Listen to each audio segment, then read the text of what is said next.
Genesis 46. So Israel took his journey with all that he had and came to Beersheba and offered sacrifices to the God of his father Isaac. And God spoke to Israel in visions of the night and said, Jacob, Jacob. And he said, Here I am. Then he said, I am God, the God of your father. Do not be afraid to go down to Egypt, for there I will make you into a great nation. I myself will go down with you to Egypt, and I will also bring you up again, and Joseph's hand shall close your eyes. Then Jacob set out from Beersheba. The sons of Israel carried Jacob their father, their little ones, and their wives, in the wagons that Pharaoh had sent to carry him. They also took their livestock and their goods, which they had gained in the land of Canaan, and came into Egypt, Jacob and all his offspring with him, his sons and his sons' sons with him, his daughters and his sons' daughters. All his offspring he brought with him into Egypt. Now these are the names of the descendants of Israel, who came into Egypt, Jacob and his sons. Reuben, Jacob's firstborn, and the sons of Reuben Hanok, Palu, Hezron, and Carmi. The sons of Simeon Jemuel, Jamin, Ohad, Jachin, Zohar, and Shaul, the son of a Canaanite woman. And the sons of Levi, Gershon, Kohath, and Merari. The sons of Judah, Onan, Shelah, Perez, and Zerah. But and Onan died in the land of Canaan, and the sons of Perez were Hezron and Hamul. The sons of Issachar Tola, Puva, Yob, and Shimron. And the sons of Zebulun Sered, Elon, and Jalil. These are the sons of Leah, whom she bore to Jacob in Paddan Aram.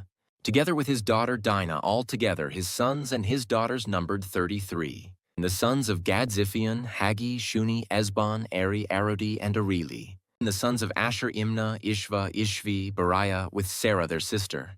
And the sons of Beriah Heber and Malchiel. These are the sons of Zilpah, whom Laban gave to Leah his daughter, and these she bore to Jacob, 16 persons. And the sons of Rachel, Jacob's wife Joseph and Benjamin. And to Joseph in the land of Egypt were born Manasseh and Ephraim, whom Asenath, the daughter of Potipharah the priest of On, bore to him. And the sons of Benjamin Bela, Besher, Ashbel, Gera, Naiman, Ehi, Rosh, Muppim, Huppim, and Ard. These are the sons of Rachel, who were born to Jacob 14 persons in all. The son of Dan Husham. The sons of Naphtali Jazeel, Guni, Jezer, and Shillem. These are the sons of Bilhah, whom Laban gave to Rachel his daughter, and these she bore to Jacob 7 persons in all. All the persons belonging to Jacob who came into Egypt, who were his own descendants, not including Jacob's sons' wives, were 66 persons in all. And the sons of Joseph, who were born to him in Egypt, were 2. All the persons of the house of Jacob who came into Egypt were 70. He had sent Judah ahead of him to Joseph to show the way before him in Goshen, and they came into the land of Goshen. Then Joseph prepared his chariot and went up to meet Israel his father in Goshen. He presented himself to him and fell on his neck and wept on his neck a good while. Israel said to Joseph, Now let me die, since I have seen your face and know that you are still alive. Joseph said to his brothers and to his father's household, I will go up and tell Pharaoh and will say to him, My brothers and my father's household, who are in the land of Canaan, have come to me. And the men are shepherds, for they have been keepers of livestock, and they have brought their flocks and their herds and all that they have. When Pharaoh calls you and says, What is your occupation? You shall say, Your servants have been keepers of livestock from our youth, even until now, both we and our fathers, in order that you may dwell in the land of Goshen, for every shepherd is an abomination to the Egyptians. Genesis 47. So Joseph went in and told Pharaoh, My father and my brothers, with their flocks and herds and all that they possess, have come from the land of Canaan. They are now in the land of Goshen. And from among his brothers he took 5 men and presented them to Pharaoh. Pharaoh said to his brothers, What is your occupation? And they said to Pharaoh, Your servants are shepherds, as our fathers were. They said to Pharaoh, We have come to sojourn in the land, for there is no pasture for your servants' flocks, for the famine is severe in the land of Canaan. And now please let your servants dwell in the land of Goshen. Then Pharaoh said to Joseph, Your father and your brothers have come to you. The land of Egypt is before you. Settle your father and your brothers in the best of the land.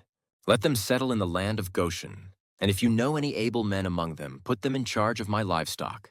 Then Joseph brought in Jacob his father and stood him before Pharaoh, and Jacob blessed Pharaoh.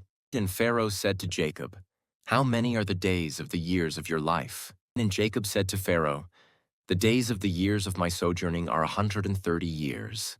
Few and evil have been the days of the years of my life, and they have not attained to the days of the years of the life of my fathers in the days of their sojourning. And Jacob blessed Pharaoh and went out from the presence of Pharaoh. Then Joseph settled his father and his brothers and gave them a possession in the land of Egypt, in the best of the land, in the land of Ramses, as Pharaoh had commanded. And Joseph provided his father, his brothers, and all his father's household with food, according to the number of their dependents. Now there was no food in all the land, for the famine was very severe, so that the land of Egypt and the land of Canaan languished by reason of the famine.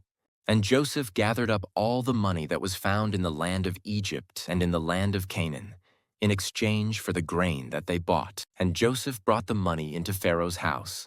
And when the money was all spent in the land of Egypt and in the land of Canaan, all the Egyptians came to Joseph and said, Give us food. Why should we die before your eyes? For our money is gone. And Joseph answered, Give your livestock, and I will give you food in exchange for your livestock if your money is gone. So they brought their livestock to Joseph, and Joseph gave them food in exchange for the horses, the flocks, the herds, and the donkeys. He supplied them with food in exchange for all their livestock that year. And when that year was ended, they came to him the following year and said to him, We will not hide from my lord that our money is all spent. The herds of livestock are my lord's. There is nothing left in the sight of my lord but our bodies and our land. Why should we die before your eyes, both we and our land? Buy us and our land for food, and we with our land will be servants to Pharaoh. And give us seed that we may live and not die, and that the land may not be desolate. So Joseph bought all the land of Egypt for Pharaoh, for all the Egyptians sold their fields, because the famine was severe on them. The land became Pharaoh's. As for the people, he made servants of them from one end of Egypt to the other. Only the land of the priests he did not buy, for the priests had a fixed allowance from Pharaoh and lived on the allowance that Pharaoh gave them, therefore they did not sell their land. Then Joseph said to the people, Behold, I have this day bought you and your land for Pharaoh. Now here is seed for you, and you shall sow the land. And at the harvests you shall give 1/5 to Pharaoh, and 4/5 shall be your own, as seed for the field, and as food for yourselves and your households, and as food for your little ones. And they said, You have saved our lives, may it please my lord, we will be servants to Pharaoh. So Joseph made it a statute concerning the land of Egypt, and it stands to this day, that Pharaoh should have the 5th. The land of the priests alone did not become Pharaoh's. Thus Israel settled in the land of Egypt, in the land of Goshen. And they gained possessions in it, and were fruitful and multiplied greatly. And Jacob lived in the land of Egypt 17 years. So the days of Jacob, the years of his life, were 147 years. And when the time drew near that Israel must die, he called his son Joseph and said to him, If now I have found favor in your sight, put your hand under my thigh and promise to deal kindly and truly with me. Do not bury me in Egypt, but let me lie with my fathers. Carry me out of Egypt and bury me in their burying place. He answered, I will do as you have said. And he said, Swear to me, and he swore to him. Then Israel bowed himself upon the head of his bed. Genesis 48. After this, Joseph was told, Behold, your father is ill. So he took with him his 2 sons, Manasseh and Ephraim. And it was told to Jacob, Your son Joseph has come to you. Then Israel summoned his strength and sat up in bed. And Jacob said to Joseph, God Almighty appeared to me at Luz in the land of Canaan and blessed me, and said to me, Behold, I will make you fruitful and multiply you, and I will make of you a company of peoples, and will give this land to your offspring after you for an everlasting possession. And now your 2 sons, who were born to you in the land of Egypt before I came to you in Egypt, are mine. Ephraim and Manasseh shall be mine, as Reuben and Simeon are. And the children that you fathered after them shall be yours. They shall be called by the name of their brothers in their inheritance. As for me, when I came from Paddan, to my sorrow, Rachel died in the land of Canaan on the way, when there was still some distance to go to Ephrath. And I buried her there on the way to Ephrath, that is, Bethlehem. When Israel saw Joseph's sons, he said, Who are these? Joseph said to his father, They are my sons, whom God has given me here. And he said, Bring them to me, please, that I may bless them. Now the eyes of Israel were dim with age, so that he could not see. So Joseph brought them near him, and he kissed them and embraced them. And Israel said to Joseph, I never expected to see your face, and behold, God has let me see your offspring also. Then Joseph removed them from his knees, and he bowed himself with his face to the earth. And Joseph took them both, Ephraim in his right hand toward Israel's left hand, and Manasseh in his left hand toward Israel's right hand, and brought them near him. And Israel stretched out his right hand and laid it on the head of Ephraim, who was the younger, and his left hand on the head of Manasseh. Crossing his hands for Manasseh was the firstborn.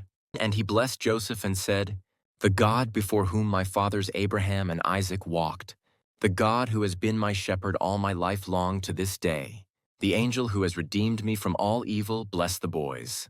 And in them let my name be carried on, and the name of my fathers Abraham and Isaac, and let them grow into a multitude in the midst of the earth. When Joseph saw that his father laid his right hand on the head of Ephraim, it displeased him, and he took his father's hand to move it from Ephraim's head to Manasseh's head. And Joseph said to his father, Not this way, my father, since this one is the firstborn, put your right hand on his head. But his father refused and said, I know, my son, I know. He also shall become a people, and he also shall be great. Nevertheless, his younger brother shall be greater than he, and his offspring shall become a multitude of nations. So he blessed them that day, saying, By you Israel will pronounce blessings, saying, God make you as Ephraim and as Manasseh. Thus he put Ephraim before Manasseh. Then Israel said to Joseph, Behold, I am about to die, but God will be with you and will bring you again to the land of your fathers. Moreover, I have given to you, rather than to your brothers, one mountain slope that I took from the hand of the Amorites with my sword and with my bow.